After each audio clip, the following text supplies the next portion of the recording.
The Rocky Mountains are a far cry from Miami Beach. I'm in the town of Aspen, Colorado. Aspen was originally conceived as a mining town, and it's had a number of unique booms and busts.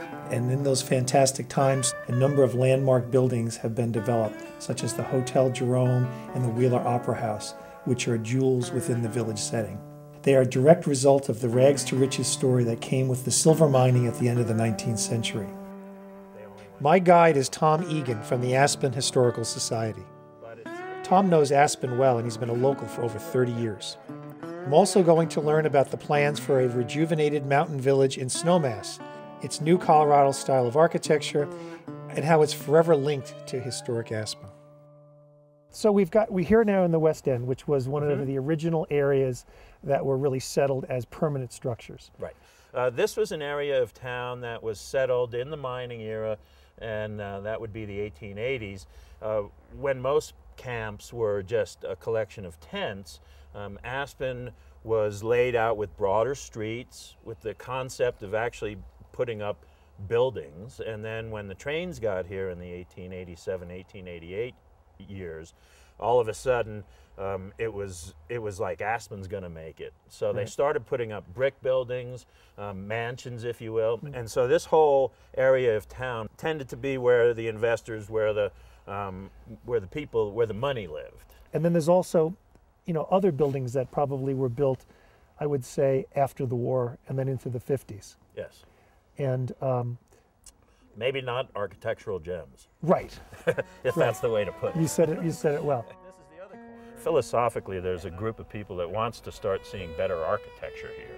That's good. Because we're a world-class resort, we're a world-class town with lots of money. I went through the yellow pages this morning, and there must be 100 architects in the town. Oh, I'm sure, yeah. So the talent's clearly here. Talent is here, and unfortunately, what you end up with the real estate prices so high is everybody wants to build lot line to lot line, take complete advantage and build as big and as much as you can, which limits your architectural viability. So literally, if you want to change the color of your house, it can become front page news.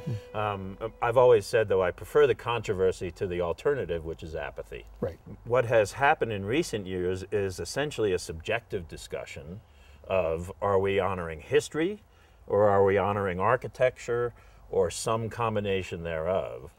Is 30 years the cutoff? Is 35 the cutoff for historical? And then you get into a subjective discussion. Well, just because you don't like the way it looks, I think it's still historical. Right. How do you argue that? So in terms of a village, what's really interesting about Aspen is that it's a genuine place, and it's always been a genuine place. It has a history of mining that was transcended to an intellectual base, and then it became an outdoor mecca for sports and activities, still continuing with this intellectual attitude within the community itself, which I find very interesting. I think that remoteness and difficulty of getting here kind of bonds everyone who's here to a certain degree, especially if it's Saturday and it's snowing and they can't get out.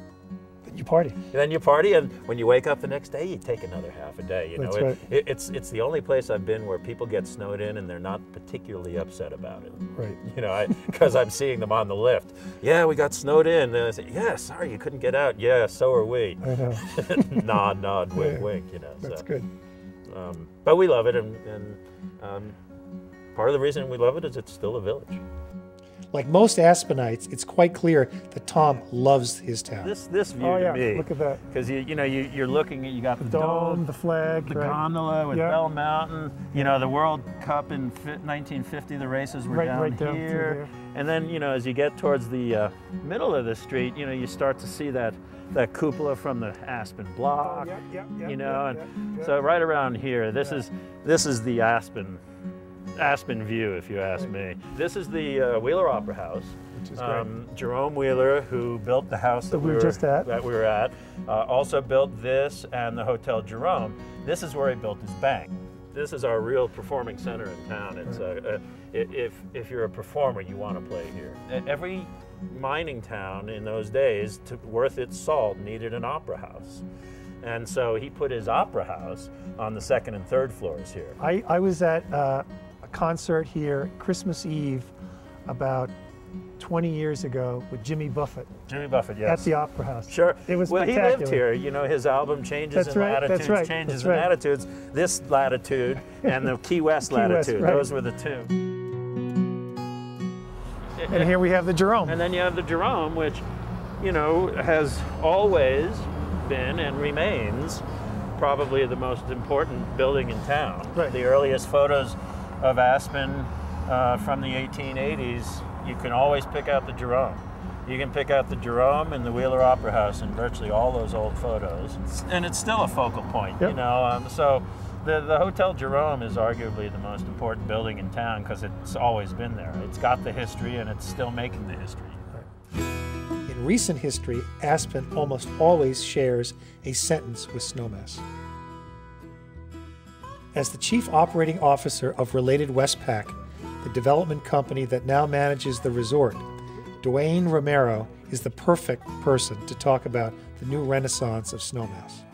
It's not just you know, expansion for expansion's sake, but some sort of kind of compelling set of arguments for the density and a clear connectedness of how it will benefit the existing community, grow but not compete, add but not subtract. Those types of those tests and those kind of debates I think are important. And density is one of the, it's part of that formula. There's a certain critical mass that I think you've hit on well, that recognizes that you need a certain amount of population to support all this, and you also need a certain density that makes it an intimate outdoor series of spaces. Seeing the models is one thing, but I want to see for myself how this new mountain village is really taking shape. Up on the mountain, Campbell Levy, who handles public relations for Snowmass, shows me around with the help of his dog Gunner. Gunner? Hey Gunner. Typically you see a lot of people from Aspen will come to Snowmass, and they'll ski here during the day and then they'll head back to Aspen at night. Immediately at night, because there's not a lot to do at night. Whereas now with the new redevelopment, we're hoping that people sort of stay and play in Snowmass after the ski day is over. And the architecture is kind of I would call it, you know, Colorado modern. It's not trying to be like a Swiss resort, it's really an American resort. Aspen and Snowmass sort of have this fine sort of small town family feel, and we really think that we can continue that tradition on in the new base village. I just love the fact that you know, there are these smaller buildings that really are very easy to relate to. They're kind of almost like houses. Like these are little architectural buildings sitting here that people can feel like they're not just going up to some giant building to get into the bowels of it and find a restaurant or something. I've seen 3 distinct villages in my travels. An original whaling town, a post-industrial warehouse district, and a mining town turned world-class resort village. But one thing binds these and other villages together. Whether the goal is authenticity, innovative design, or a balance of the two, a village is most dependent on the people who make it. That's a puppy.